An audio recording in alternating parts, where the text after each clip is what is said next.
eu vou fazer hoje à noite com vocês algo que eu faço pouco, que é fazer uma reflexão, um estudo bastante específico sobre um assunto que de certo modo nos afeta, que de certo modo nos atinge. Amanhã, à tarde, à noite serão estudos bíblicos, exposições bíblicas, como eu prefiro sempre fazer. Mas hoje à noite é mais uma reflexão sobre, como eu coloco aqui, a ética cristã na fé reformada e a sua relação com depressão e suicídio. O que é ética, não é?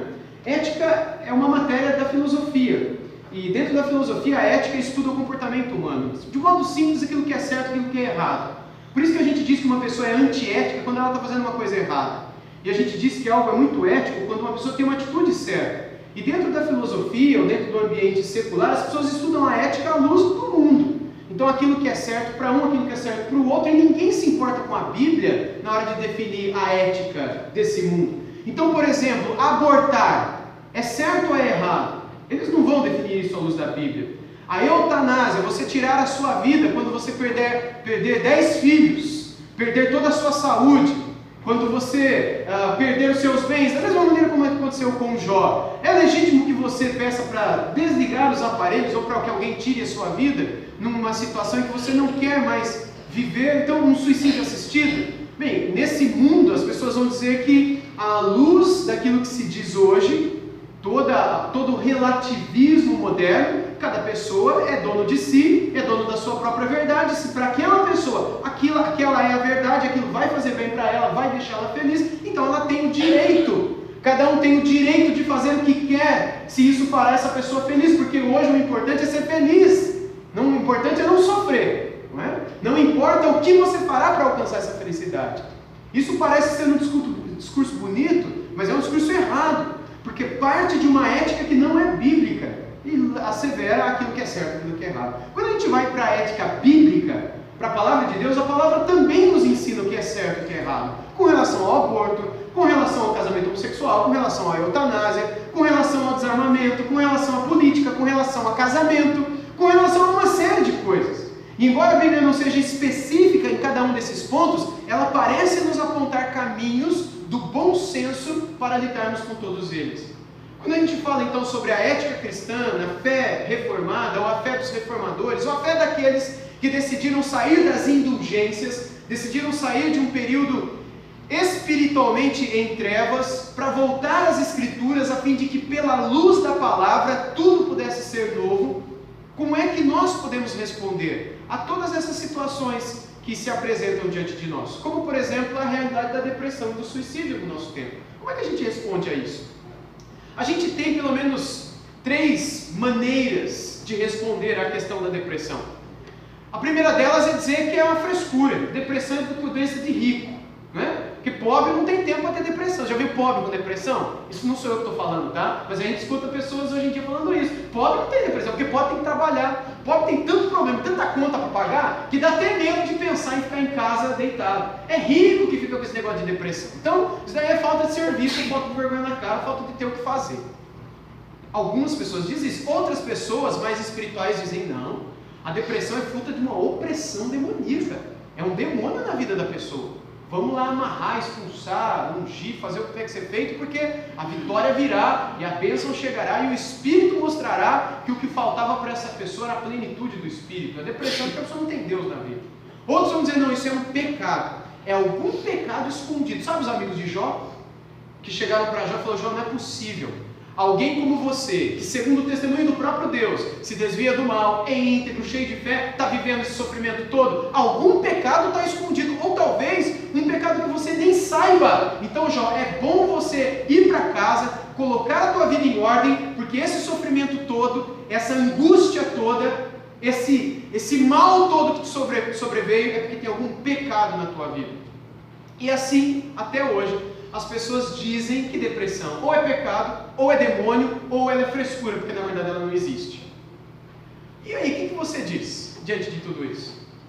Porque se nós somos chamados a responder com a palavra de Deus, porque nós não temos opinião, o cristão não tem uma opinião própria. Por que o cristão não tem opinião? Porque o cristão não vive, o cristão está morto. Você já morreu, eu também. Você sabia que você está morto, né?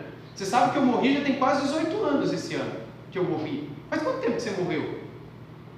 A Bíblia fala que o cristão ele está crucificado, ele já não vive mais. Logo, a nossa mente não é a nossa mais, mas é a mente de quem? De Cristo. Logo, as nossas respostas diante das perguntas que o mundo nos apresenta devem ser as respostas de Cristo, não podem ser a da novela ou a da literatura, não pode ser a daquele livro didático ou paradidático ou da universidade. A nossa mente não é nossa mais. É por isso que a nossa mente tem de ser renovada, Romanos capítulo 12 diz isso, pela mente de Cristo, para que tudo que vivemos e falamos possa glorificá-lo. É nesse sentido que precisamos ter uma opinião cristã sobre a depressão e sobre a consequência final da depressão, que é o suicídio. Eu quero começar lendo um texto da Palavra de Deus com vocês, que está no Salmo 116.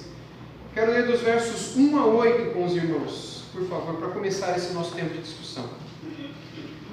Salmo 116, versos 1 a 8. Todos acharam? Salmo 116, versos 1 a 8, nós lemos assim, irmãos. Eu amo o Senhor, porque Ele ouve a minha voz e as minhas súplicas. Porque inclinou para mim os seus ouvidos, invocá-lo-ei enquanto eu viver. Laços de morte me cercaram e angústias do inferno se apoderaram de mim. Caí em tribulação e tristeza. Então invoquei o nome do Senhor. Ó Senhor, livra a minha alma. Verso 5 agora do Salmo 116. Então invoquei o nome do Senhor, ao Senhor livra minha alma. Verso 5. Compassivo e justo é o Senhor, o nosso Deus é misericordioso, o Senhor vela pelos simples. Achava-me prostrado e Ele me salvou. Volta minha alma ao teu sossego, pois o Senhor tem sido generoso para contigo. Pois livraste da morte a minha alma, das lágrimas os meus olhos e da queda os meus pés. Quando o salmista descreve toda essa sua realidade, eu gostaria que a gente tentasse imaginar esse homem. Imagine você que eu chegasse diante de você hoje à noite e dissesse: a minha alma se encontra em laços de morte, sabe? Eu não tenho a vontade de viver, a minha vontade é de morrer. Laços de morte me encercam, a minha alma vive com uma angústia do inferno, parece que o tempo todo o inferno se apoderou de mim e a minha alma está angustiada até a morte. Tudo isso tem se apoderado de mim e eu estou prostrado em tribulação. Minha vida é uma aflição, é uma tristeza, como ele diz no final do verso 3. E como ele diz no 8, né, o Senhor livrou a minha alma da morte. Os meus olhos estavam constantemente cheios de lágrimas e os meus pés prontos para caírem. Quando você me visse nessa situação, é possível que você imaginasse todas aquelas coisas que eu mencionei há pouco. Alguma coisa tem de errado com você, porque não é natural que um servo de Deus passe por sofrimento. Infelizmente, muita gente pensa nisso ainda hoje. Não é natural que o servo de Deus sofra. O servo de Deus é sempre poderoso, sempre vitorioso, sempre cheiroso, sempre bonito, sempre cabeludo, né? O servo de Deus é sempre rico. O servo de Deus não sofre. O servo de Deus não passa pelas tribulações dos demais mortais. Afinal de contas, ele é um servo de Deus. Mas essa é a verdade. Nós vivemos em vitória e triunfo. A nossa vida é só de bênçãos e tal. É óbvio que não, meus irmãos. Nesse mundo nós temos e teremos aflições, até que o Senhor retorne. Como é que nós lidamos com elas? Com esses laços de morte, com essas angústias do inferno. E veja, é um servo de Deus dizendo isso. Como é que nós lidamos com toda essa situação? Nesse salmo, a expressão que aqui é colocada diante de nós é a de alguém em depressão, embora a palavra depressão não esteja aqui. É a mesma daquela mencionada por Davi no Salmo 23, ainda que eu viesse a andar pelo vale da sombra da morte. A ideia de um vale é a mesma ideia moderna de uma depressão. Eu gostaria de colocar diante de vocês aqui um texto de alguém que serviu como inspiração para muita coisa que eu escrevi, e é esse homem aqui, o Andrew Solomon. Ele não é cristão, mas ele escreveu talvez um dos melhores livros de exposição acerca da depressão jamais escritos. Esse livro se chama O Demônio do Meio-Dia, e lá pelas tantas ele escreveu o seguinte, para que compreendamos o valor e a importância desse tema. Um tratamento inteligente requer um exame atento de populações específicas. A depressão tem variações significativas entre crianças, idosos e cada um dos gêneros. Os dependentes químicos formam uma grande subcategoria própria. O suicídio, em suas muitas formas, é uma complicação da depressão.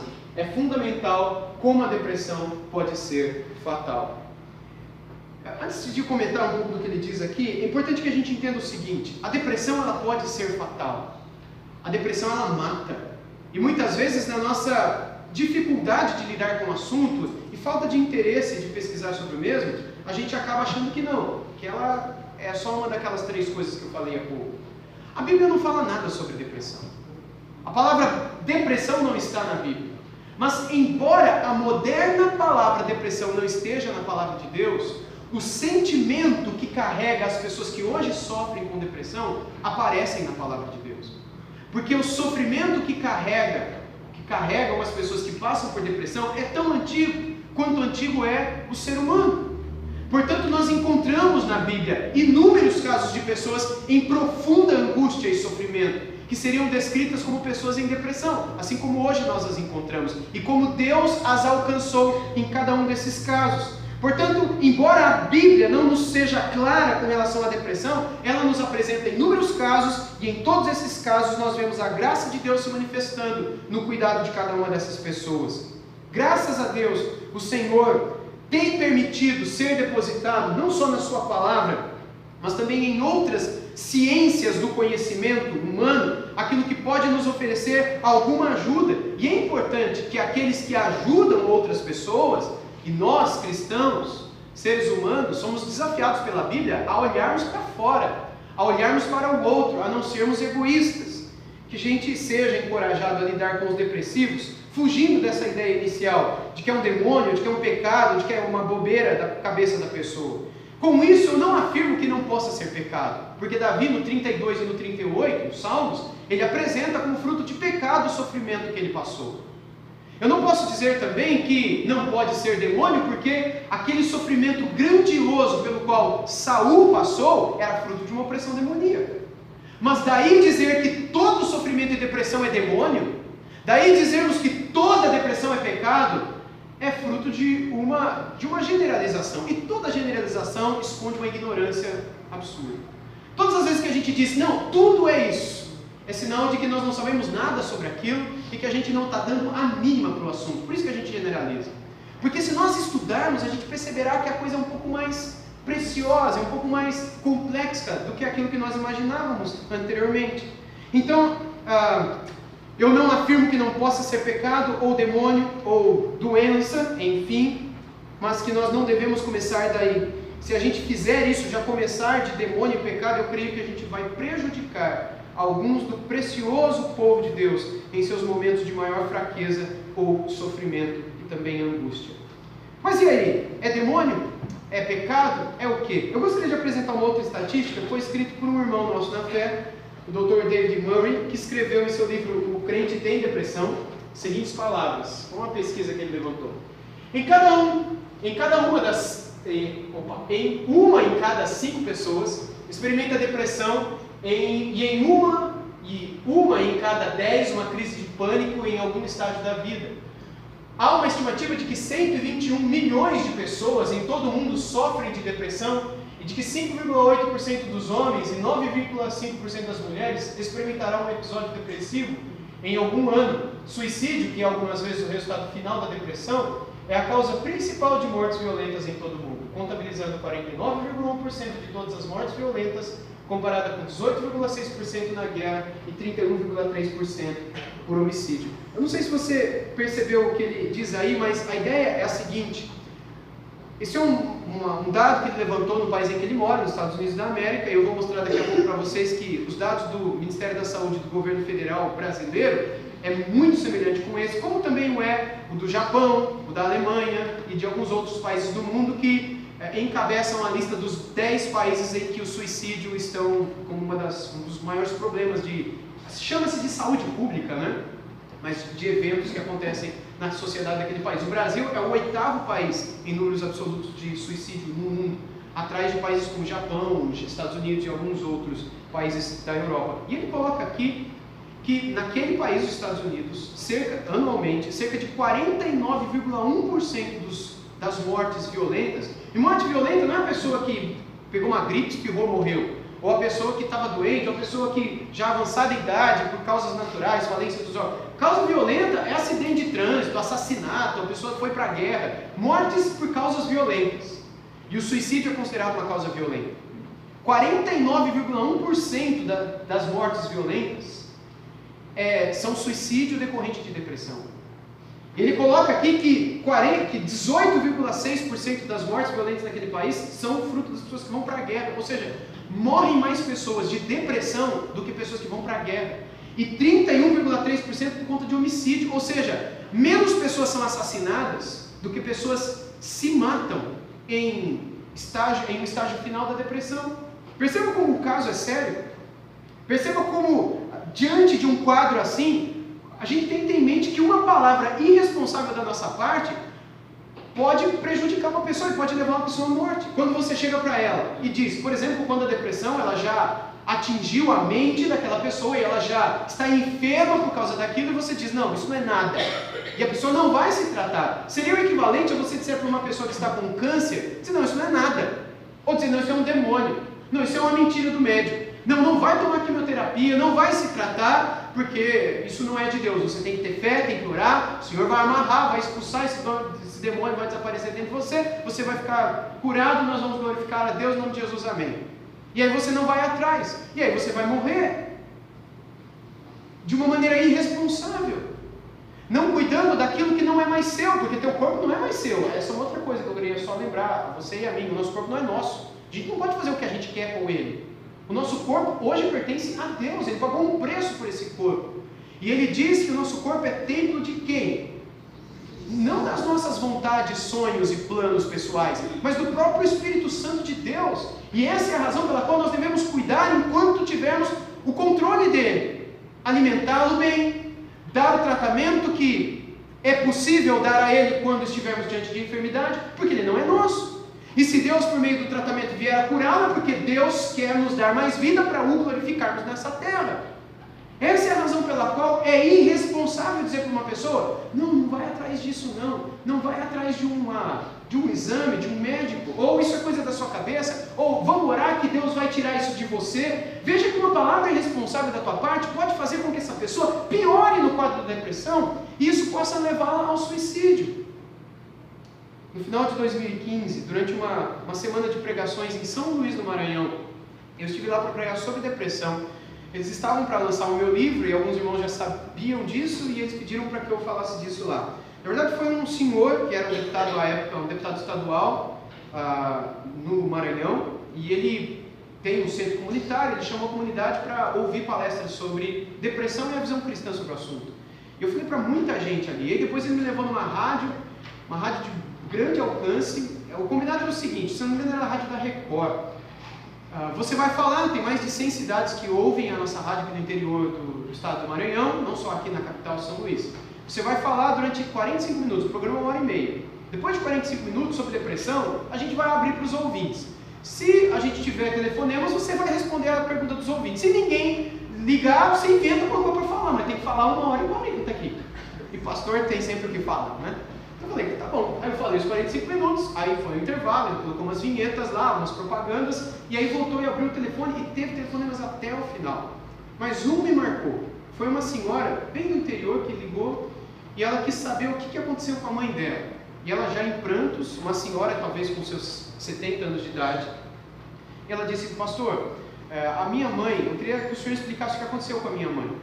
A minha mãe, só para que vocês entendam, né? Ela disse para mim, a minha mãe ela sempre foi uma senhora temente a Deus. Ela sempre foi membro da Igreja Assembleia de Deus. Aqui na nossa cidade, ela é muito conhecida como uma mulher de oração. Ela completou 90 anos recentemente, sempre uma mulher de Deus, educou todos nós, eu e os meus irmãos, todos os filhos dela no caminho de Deus, todos estão no caminho de Deus, todos nós aprendemos a amar a Deus e a orar olhando para minha mãe. Os nossos filhos, ou seja, os netos dela, os bisnetos dela, ela colocou todos nós no caminho de Deus e nos ensinou a amar Jesus, como a gente nunca viu ninguém amá-lo como ela. E uma pessoa abnegada, dedicada à igreja, ao próximo, com obras sociais, com questões de auxílio ao outro, abençoando a vida de pastores, de seminaristas, de missionários. Ela pegava do pouquinho da aposentadoria dela, o resto ela enviava para ajudar meio mundo. E de repente, pastor, ela vivia na igreja. Um tempo atrás ela começou com uma história que ela não queria mais ir na igreja. A gente achou estranho aquilo lá, porque isso não era minha mãe. E aí ela começou a nem conseguir sair mais do quarto dela. E a gente não entende nada de nada. Alguns falaram que é depressão, mas para nós depressão não existe. E crente não tem depressão. E aí a gente chamou o pastor veio depois de muito tempo, né? Muito custo, o pastor veio. Quando o pastor veio, o pastor disse que aquilo era um pecado na vida dela, que ela precisava descobrir que o pecado era. E aí a gente iria então fazer a restauração, disciplina bíblica e tal. E aí a minha mãe começou, essa senhora me contando, né? A minha mãe começou a orar e confessar pecados, a imaginar e lembrar já lá da adolescência dela, que já tinha quase 90 anos atrás, 70, 80 anos atrás. E lembrar de pecados, e nem Jó começou a confessar pecado do filho e tal. Ela começou a confessar, porque na cabeça dela devia ser pecado, algum pecado, aquilo lá. E aí minha mãe só piorando. A alteração não era apenas na força, no ânimo, mas começou a entrar no apetite também, logo ela não tinha mais força para comer. Para resumir a história, depois de muito tempo o pastor abandonou minha mãe, porque ele viu que apesar de toda a confissão, de toda a penitência, nada melhorava. Aí a gente chamou outro pastor da cidade. Quando o pastor chegou, ele falou, não, me perdoe, é até antiético falar disso, mas o seu pastor estava errado, não é pecado. Imagina dizer para uma senhora dessa, nessa altura da vida que é um pecado, isso daqui é um demônio. A gente vai orar por ela. Desse jeito. Isso a senhora, em lágrimas, dava para ouvir me falando. Falou, isso daí é um demônio na vida dela, não tem nada a ver com pecado. Pecado não faz isso não, é uma opressão demoníaca. Nós vamos orar, vamos chamar as irmãs da igreja, os irmãos da igreja, e a gente vai fazer uma corrente, e a gente vai amarrar, a gente vai expulsar, vai determinar, e vai, isso daqui vai passar. E fizeram isso. E pastor, um dia minha mãe parecia uma carne preparada para churrasco, tinha tanto óleo, tinha tanto sal grosso, tinha tanta coisa na pele dela, que a gente já não via mais a minha mãe. As palavras da filha, 70 anos falando da mãe, 90. Consegue imaginar? E ela falou até que esse pastor desistiu da minha mãe também, porque ela foi definhando, já estava um esqueleto. Um dia, pastor, a gente chegou no quarto para levar comida para ela, para acordá-la. E aí quando a gente chegou, ela estava deitada de lado, com a boca toda espumada e alguns remedinhos, uns venenos de matar ratos, sabe aquelas bolinhas pretas? Do lado. Ela colocou na água e tomou. Aí o pastor do demônio e o pastor do pecado falaram que minha mãe perdeu a salvação. Ela está no inferno agora, por causa daquilo, ela tirou a vida dela e só Deus tira a vida, e o suicídio leva para o inferno, está na Bíblia, né, o vale dos suicidas, e isso não está na Bíblia, tá, gente? Mas você sabe como é que é, nesse mundo da ignorância as pessoas acreditam em tantas besteiras que dá medo. E aí ela perguntou para mim, no programa, falou, e aí pastor, minha mãe está onde? O que aconteceu com ela? Eu tinha assim, irmão, 2 minutos para responder. O que você responderia no meu lugar? Aí enquanto ela terminava de falar, eu fiz uma oração no meu coração, pedindo para Deus graça, sabedoria, e depois eu comecei a falar, olha, eu não sei o que aconteceu com a sua mãe, e não sei nem onde ela está também. Porque a Bíblia diz que nós não podemos julgar o que acontece, ou onde está a vida daqueles que já morreram. De ninguém. Eu não posso não só julgar o assassino, o estuprador e o suicida, como eu também não posso julgar o pastor. Você acha que porque pastor está no céu? Mas morreu, tá, descansou no Senhor. Vai nessa. Jesus falou que vai ter um monte que ele vai mandar para o inferno. A gente tem essa mania, né? De achar que pastor, crente, vai tudo para o céu. O céu é dos crentes, né? O inferno é dos não crentes. E a gente vai ter muita surpresa quando a gente chegar lá. O próprio Jesus disse isso. Então eu falei para ela, minha irmã, eu não sei onde está sua mãe. E também não sei o que aconteceu com ela. Mas se eu estivesse com você, tivesse oportunidade, eu com certeza levaria sua mãe no médico. Para ver o que está acontecendo com ela. E se não há uma alteração hormonal, alguma disfunção neuroquímica cerebral que ocasionou essa situação. Aí eu expliquei um pouquinho sobre o tratamento da depressão e disse para ela que em casos de alteração hormonal, a administração de um remédio simples pode equilibrar os hormônios, fazer com que ela fique curada e volte ao normal. Falei da questão da depressão pós-parto, já ouviu falar da depressão pós-parto? Uma mamãe, né, grávida, 9 meses, amando a sua criança, esperando a sua criança, sonhando com a sua criança. Quando a criança nasce, ela, por conta da alteração hormonal que acontece na hora do parto, ela pega e segura o pescoço do bebê e mata o bebê em um pico de alucinação absurdo. Por que disso? Ela está consciente do que fez? É óbvio que não. A ponto de ela depois ser capaz de tirar a própria vida quando ela volta ao normal e se lembra do que fez. Chama-se, o termo técnico científico é outro, mas provavelmente se chama de depressão pós-parto. não só a depressão pós-parto, mas todos os tipos de depressão, quando não tratados e levados a sério, podem levar a essa disfunção neuroquímica, podem levar a essa alteração hormonal, cujo fim são picos alucinativos, são surtos, nos quais a pessoa não só é capaz de tirar a vida do outro, como é capaz de tirar a própria vida, sem saber do que está fazendo.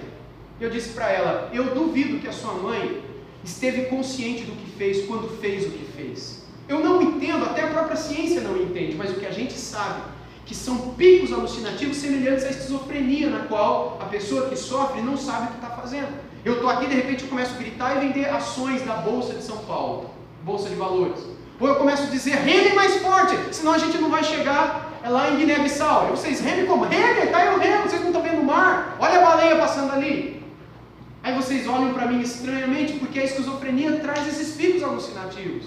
Há muitas pessoas que acreditam até a esquizofrenia é um demônio, até um pecado também, quando é uma doença, é uma enfermidade mental.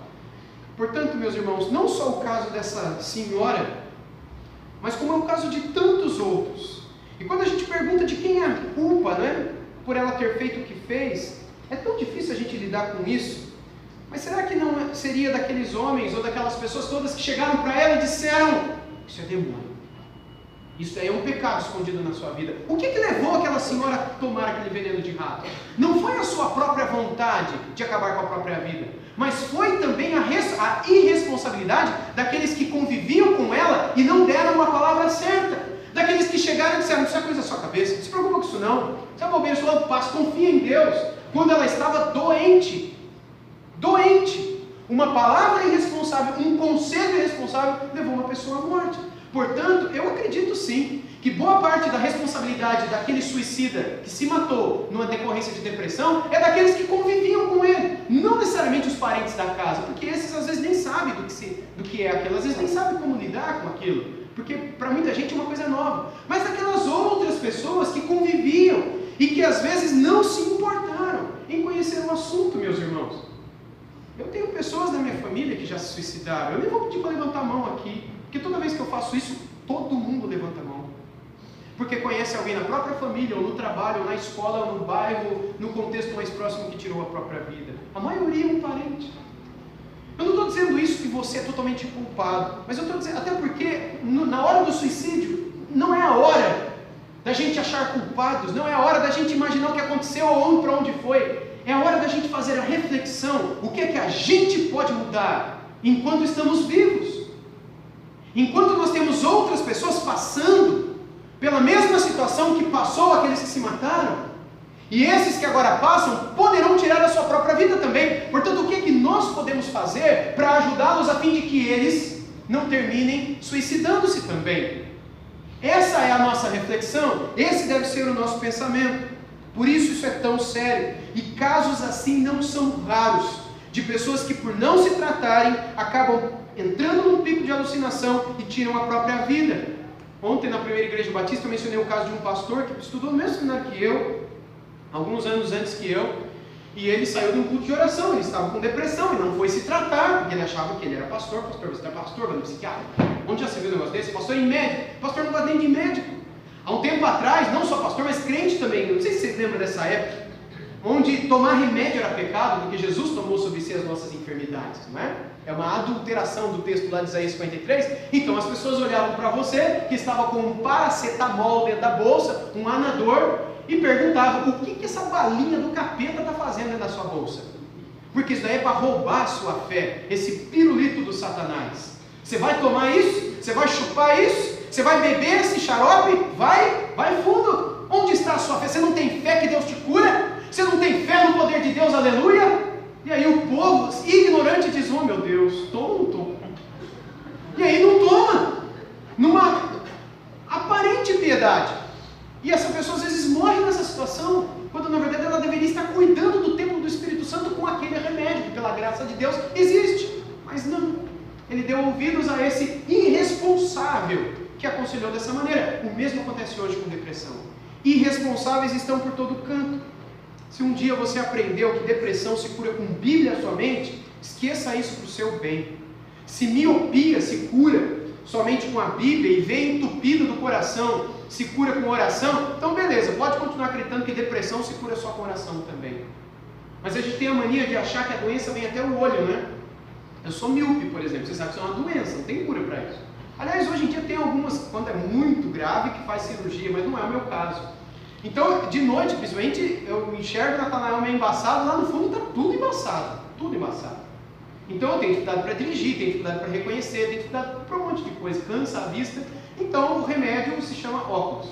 Mas tem esse irmão aqui que dirigiu louvor, e um outro irmão ali, Natanael, como é que é esse nome, irmão? Sebastião e Natanael, que não usam óculos. Vocês usam óculos? Não usa, mas não usa, né? Só você mesmo. Então usa, mas não estão. Imagina que eles são sãos. Eles não têm problema de vista. Aí o Natanael e o Sebastião olham para mim e falam, pastor, por que você está usando esse óculos aí? Pastor, eu falo para vocês, não, é uma doença, né? É uma miopia. Aí eles falam, não, isso não tem nada. É só você forçar a vista que você enxerga. Eu enxergo. Então, na verdade, isso daí é vaidade. Isso é coisa de gente rica, é coisa de gente que quer se enfeitar, de gente que quer colocar um negócio na cara porque você tem uma autoestima muito baixa, né? Então você está comprando esse enfeite para colocar, você tem que se amar. Pensa em você, força a vista que você consegue. Por quê? Porque eles não têm o problema que eu tenho. Eles não entendem que quando eu coloco aquilo que estava embaçado fica Full HD, está tudo perfeito lá atrás, aqui na frente. Mas eles não têm e eles julgam. O mesmo acontece com depressão, vocês entendem? Porque eu nunca tive, eu olho para o Sebastião que está lutando contra a depressão e digo, isso é bobeira. Porque eu nunca enxerguei isso. Porque eu nunca tive isso. Vocês entendem? Esse é o ponto, meus irmãos. Ou seja, suicídio tem de ser visto como algo que precisa ser tratado desde o primeiro momento quando a pessoa enfrenta seus primeiros momentos de depressão. Eu quero compartilhar com vocês a frase de um irmão nosso na fé, o Dr. Fábio Iquedo, é um reumatologista que escreveu o seguinte num livrinho bem pequenininho sobre sofrimento. Ele diz: o impacto da depressão na sociedade equivale ao de uma pessoa com paralisia das pernas ou com cegueira. O Andrew Solomon, naquele livro Demônio do Meio-Dia, ele descreve o seu estado de angústia e sofrimento na depressão como um momento em que ele vestia uma roupa de madeira. Era como vestir uma roupa de madeira. Imagina que o Natanael está vestindo uma roupa de madeira, você chega do lado dele e diz: Natanael, levanta, anda. Ele diz: eu não consigo. Você diz: consegue. Mas para ele é impossível. A alteração é violentíssima. Para alguns é no apetite, ou come demais ou não come nada. Alguns é no sono, outros é na força, outros é no ânimo, outros é na memória, outros em outras coisas. Aliás, a própria palavra depressão ela foi tirada do contexto da alteração no terreno. Imagina um terreno, está tudo plano e de repente tem uma depressão, ou seja, uma alteração naquele terreno. É a própria ideia do Antigo Testamento de um vale. Sua vida está uma planície. Ele te guia mansamente por pastos verdejantes, mas de repente tem uma depressão naquele terreno. Tem um vale ali, sombrio como a morte.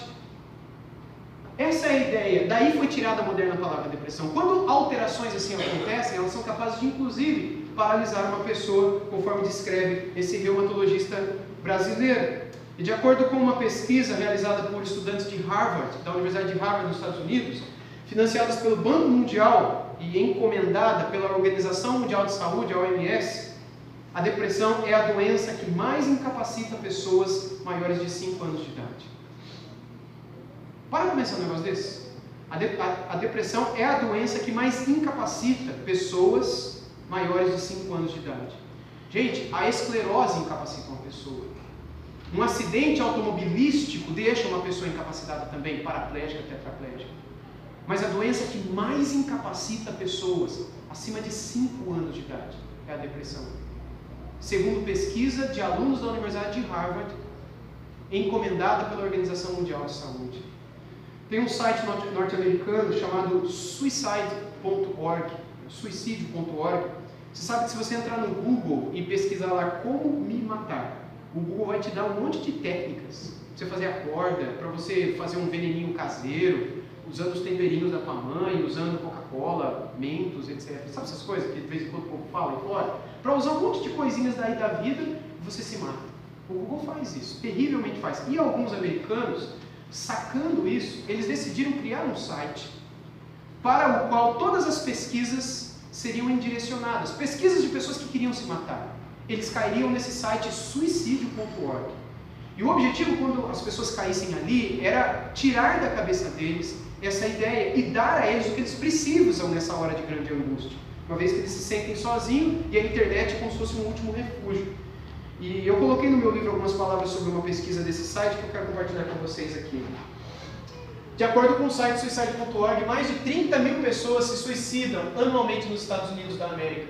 E a principal razão para o suicídio, vejam você, é a depressão. Quando essa doença mental não é tratada.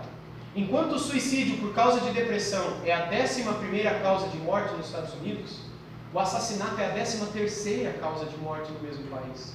Segundo as estatísticas desse site, estes números correspondem ao que ocorre em outros países no mundo, aumentando ou diminuindo as colocações dependendo do país. Continuo. E de acordo com os dados do Ministério da Saúde do Governo Federal, no Brasil, 32 pessoas se suicidam por dia. Segundo dados da Organização Mundial de Saúde, o Brasil é o 8º país do mundo em números absolutos em suicídio. Os dados apontam para 804 mil suicídios por ano em todo o mundo, um suicídio a cada 40 segundos. De acordo com a OMS, 90% dos casos poderiam ser evitados se um programa de prevenção fosse adotado. Como, por exemplo, você se importar com quem está em depressão e está em sofrimento.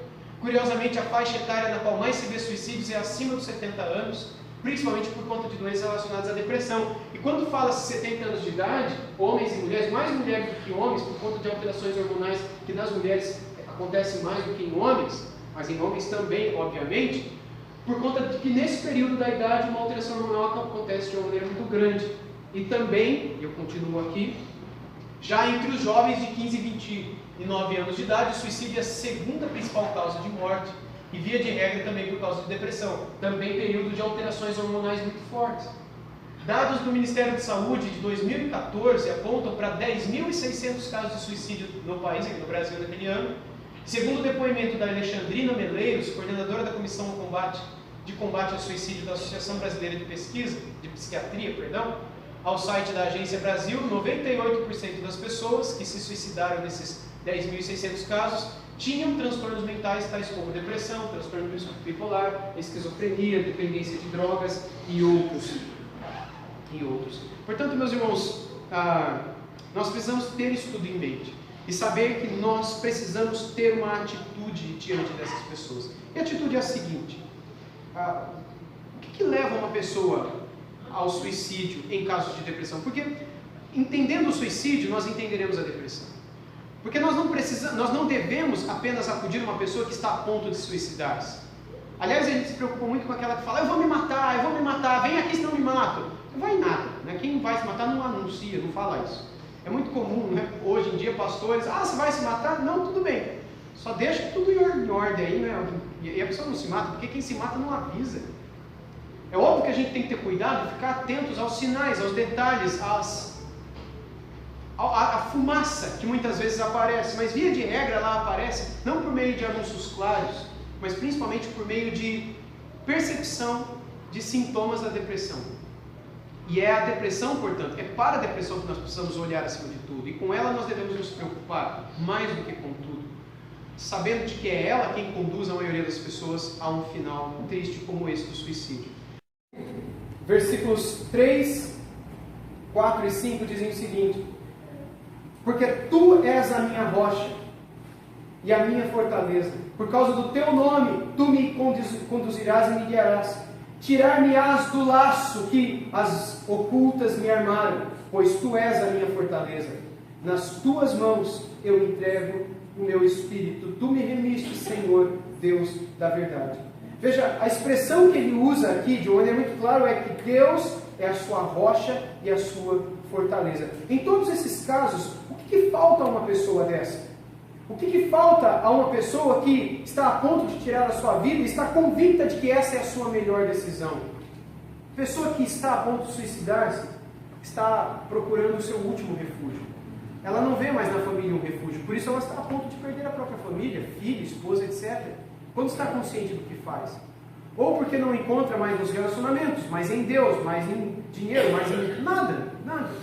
Ela precisa de um refúgio. E a última porta, o último refúgio se chama morte. Eu vou acabar porque vai acabar meus sofrimentos. Eu vou tirar a minha própria vida porque assim eu descanso, eu relaxo. acaba tudo isso que eu estou passando. Essa pessoa precisa de refúgio. E Deus é a resposta que o homem aflito precisa na aflição.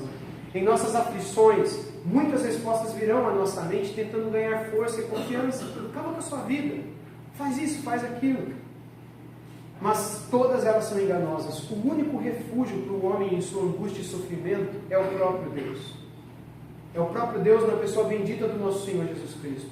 Quanto aos que já foram, eles estão nas mãos de Deus. E só o Senhor sabe o que será dessas pessoas na eternidade. Ficar discutindo para onde vai o suicida é tão pueril, é tão infantil, é tão besta.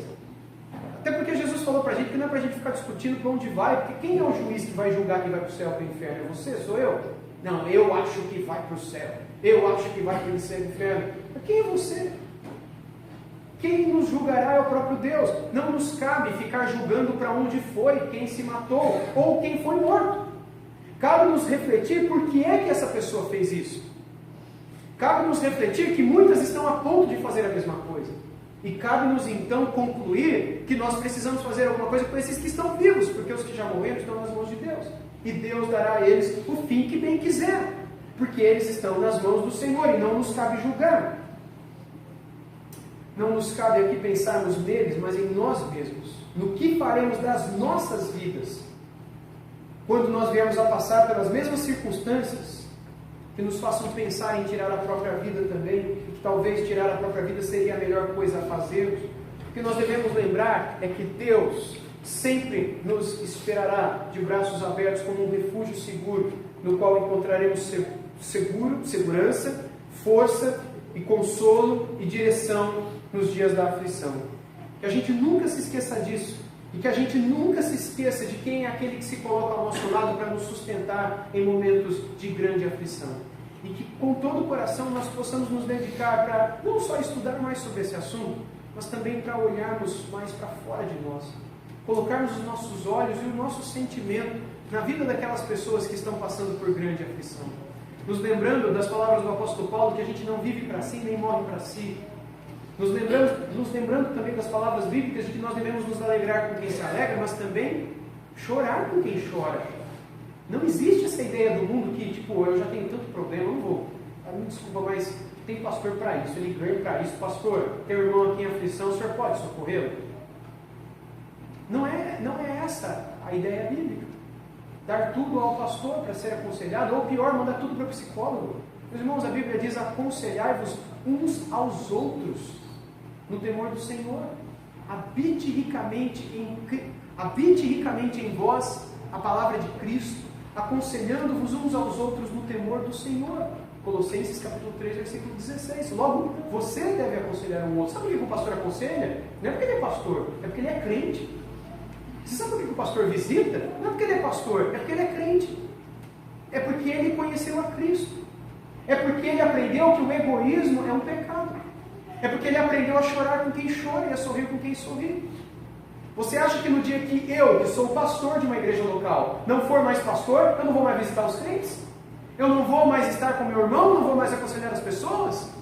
Essa não é uma atribuição minha enquanto pastor, é uma atribuição enquanto crente. É por ser cristão que eu visito pessoas, eu amo pessoas, eu choro com pessoas, mesmo chorando pelos meus problemas no privado, mas porque eu aprendi com o Senhor que quando eu saio de mim e me importo com você, eu tenho quem cuida de mim.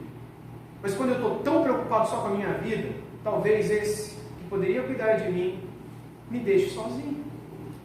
A Bíblia toda me ensina que o desejo de Deus é que eu olhe para você, é que eu me importe com você, é que eu saia de mim, é que eu pense no outro, certo de que enquanto fizer isso, eu terei quem pense em mim, quem cuide de mim, quem zele por mim, quem me visite, quem enxugue as minhas lágrimas, quem se alegre com as minhas vitórias, mesmo que ninguém se importe comigo. Eu terei uma paz que excede todo entendimento, eu terei uma graça que me sustentará nas horas das minhas aflições, eu verei aquele cajado, aquela vara que me consolarão quando eu estiver a passar pelo vale da sombra da morte. Mas se eu for alguém que não me importa com ninguém, que não me importa com o sofrimento e com a realidade que é tão presente nos dias de hoje, será, meus irmãos, será que eu terei alguém para se importar comigo na hora em que eu mais precisar? Portanto, meus irmãos, A palavra de Deus nos ensina e nos incentiva a termos essa ética do comportamento, essa ética cristã, essa percepção sobre a realidade da depressão e agirmos de um modo altruísta, agirmos de um modo cristão, agirmos de um modo gracioso diante daquele que ao nosso lado passa por profundo sofrimento. Que Deus nos ajude. Que grande desafio, gente. Que grande desafio para nós. Vamos orar, pedindo a Deus que nos dê essa graça? Senhor Deus, obrigado por esse tempo de reflexão, obrigado por esse tempo de autoconfrontação de nós mesmos, por meditarmos na realidade em que temos vivido e pensarmos, ó Deus, no que poderemos, ó Deus, nos transformar, ou no que poderíamos nos tornar se continuarmos a não nos importarmos com aqueles que estão em grande sofrimento. Portanto, nos transforme, como cantamos aqui há pouco. Mude o nosso coração e a nossa vida, nos ajudando a olhar para fora e para o outro e para o próximo, nos constituindo assim numa grande bênção para a vida também do nosso vizinho, daquele que é o nosso próximo. Ajuda-nos, ó Pai, a sermos menos negligentes nessa área, a amarmos mais o nosso próximo, a sairmos mais de nós mesmos, a sermos menos egoístas e a sermos mais parecidos com Jesus. No nome dele nós oramos.